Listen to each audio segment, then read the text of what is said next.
to be mine.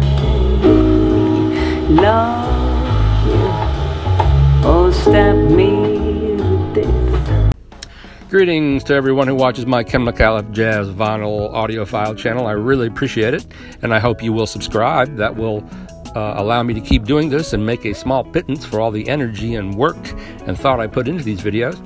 But I really appreciate everyone watching the videos. We have some great stuff coming down the pike, as well as interviews with jazz luminaries Mike Clark from the Headhunters and Lenny White from Return to Forever, and bassist Harish Raghavan. And I'm talking to a whole lot of people, many people who I've interviewed in the past for Jazz Times or Downbeat, who are now way into vinyl and way into vintage gear, so we're putting some thought into that. This time around, I wanted to do an overview of my hi-fi system, which I use to review gear for stereophile and that I just listen to have fun with. My system consists of I'll go from source to amplification to speakers. I have two turntables. I'm lucky enough to have two turntables.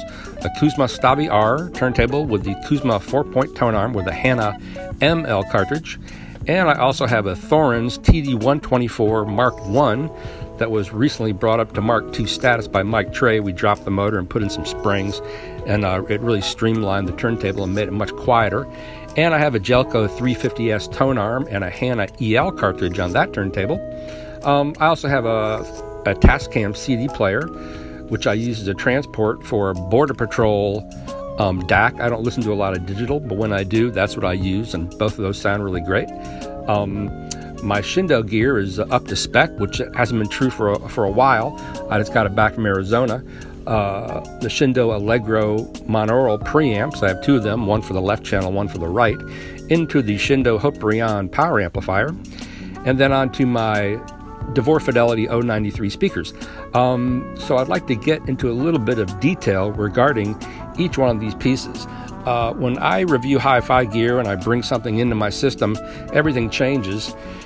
And it's always judged against my reference system. But the great thing about my reference system, this particular gear and the way it works together, is when I play it, I don't think about anything. I'm just always just stunned by how natural everything sounds. You know, the Shindo gear with the Devore Fidelity gear, which the two of them used to show together for shows, is just a beautiful combination, because the 093s are a tonally sweet speaker that still have tons of jump and have excellent low-end bass, even though in my room I used to have a certain amount of overhang, but now I have these big, as you'll see in the video, cork and rubber footers under the speakers that totally decouple them from the floor, so now I generally have really clean, tight bass. I use Auditorium 23 speaker cables and Shindo interconnects, and I also use Triode Wired Labs interconnects that's made pretty close here in the area, and they're really great for the price. I think they're like $250 a meter. They are fantastic interconnects. So let's go down the rabbit hole, and thanks for watching.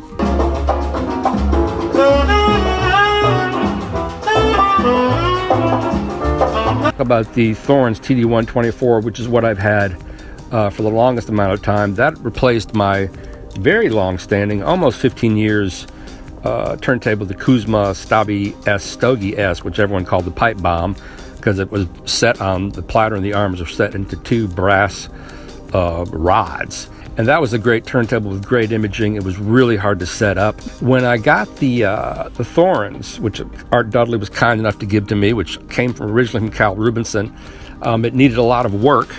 And I forgot what I did initially besides cleaning it up. Art had done a little bit of work on it. Mike Trey looked at it once, and we put the Jelco arm on it. It sounded really great. The main thing about these idler wheel turntables is the dynamics and the sense of aliveness that you hear with natural music is what you hear with these idler wheel turntables, like this Thorens TD124 or a Gerard 301, or I believe the Reco Cuts.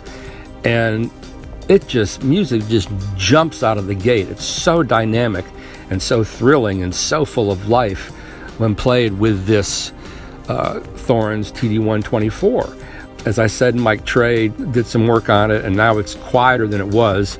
You know, the motor is right onto the platter, so if they're not upgraded, they can be kind of noisy. But just the sense of life and force and power and drama is unparalleled in my experience for any turntable I had before this. I had the pipe bomb, I had a music hall for a while, I've had Regas, and there's nothing like this turntable. Obviously, you have to get them and repair them. I put it in a nice plinth I bought from Moldova. And it's just a special piece of gear, vintage gear, that's part of the reason it's so popular among the people I interview for this channel.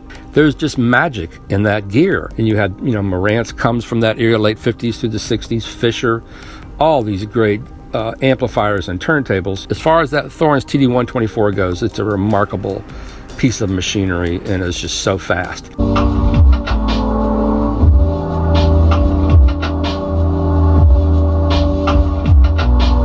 The Kuzma, on the other hand, which is a very expensive turntable with a top-of-the-line modern arm, is a totally different presentation. It's much bigger. The music has more weight, more gravitas. There's a deeper sound stage. Everything is probably better fleshed out top to bottom. It's probably tonally more correct. It's no more dynamic, though. It doesn't touch the Thorens for pure dynamics. Horses flying out of the gate. It's just phenomenal. But if I listen to the Kuzma for a few days, it's also extremely natural, and it's a very big sound. It's not warm or cool or one or the other. It's just accurate, and provides a very big sound stage. And granted, I have the ML Hannah on the Kuzma and the EL, which are both very different cartridges, and they both sound great. I love both cartridges. For the Hannah ML, you're talking 1200, you're talking 475 for the EL, and they're both excellent cartridges in their respective price ranges. But to sum up, my Thorens is fast, incredible speed, supernatural, super alive. It's a thrilling ride, no matter what you play. The Kuzma has gravitas, weight, much better bass extension, much more accurate tonal frequency range, a deeper sound stage. And they're both great. They just do very different things. Now, my Shindo mono preamps, which I believe were owned by Jonathan Halpern, the Tone Imports distributor, and they don't make this particular model anymore. It's 2 boxes. It's amazing because I sent it off to, they're repaired in Arizona, and I've owned these since 2005. The jacks, which are Craft jacks, had become just worn out over all that time. And I figured there would be a lot wrong with these amplifiers, these preamps, which, Ken Shindo was a master, on par with Saul Marantz or anyone at Fisher or anyone at Altac or James B. Lance. These preamps are audio art. I've never heard anything like the sound these things make. And getting back to the repair, I thought there would be a lot wrong after all this time, 15 years, wow. And all that was wrong, the jacks had to be replaced and a couple resistors. Everything else was in top-notch condition, even all the tubes, which I had rolled a lot, but it says a lot. They're all new old stock tubes. Ken Shindo made his amplifiers he would do a run based on tubes that he found or transformers or capacitors, but they were all new old stocks. You're buying new product made out of new old stock parts. Sprayed capacitors. I don't know who made the transformers. Things that can't be made now in certain countries because of, I guess, lead restrictions. But you look inside these things, and it's a maze of beautiful wiring, and it's all point-to-point wiring. There are no circuit boards. The architecture is amazing inside of these things.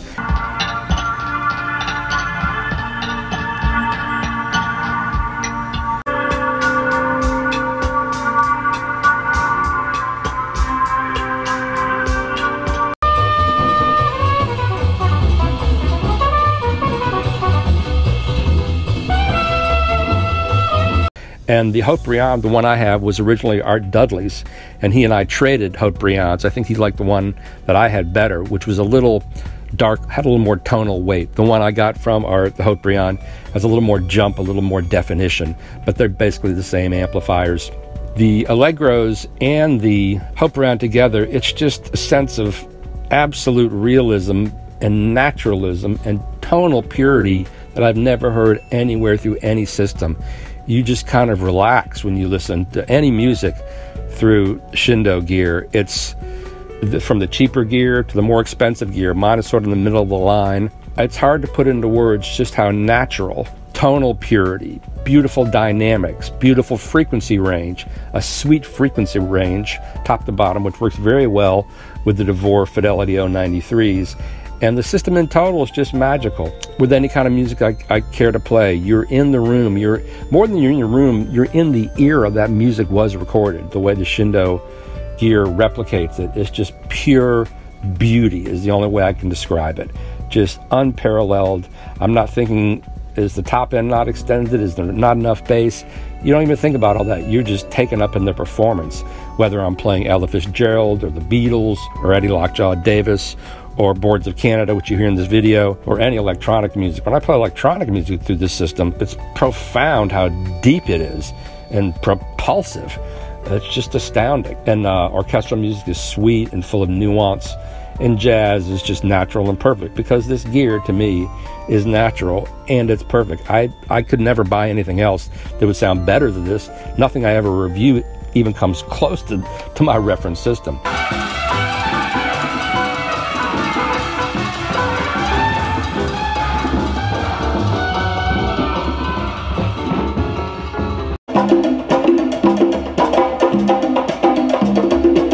A word about Devore Fidelity Orangutan 093 loudspeakers, which I own. I've owned quite a few pair of John Devore's speakers. I own the original Gibbon 8s, the Super 8s. I owned the 9s for quite a long period of time before buying the 093s, which are a much better speaker than those three and a greatly different sounding speaker. They're very dynamic at 93 dB. Impedance is also very high, around 10 to 12 ohms. And these speakers just have an overall sweet sound. They can go very deep. They have a very sweet treble. I believe the 1-inch Silk Dome tweeter is semi-horn loaded, and they're unusually sort of shallow. They're not super deep speakers. With any music I play through them, they seem to just represent music beautifully, be it jazz, classical music. They smoke on electronic music, very deep, very extended, wonderful layers, wonderful sound staging. When my room is set up right, I get great depth of sound staging through the Devores. John's an old school guy. My rig's old school, so they get along really well.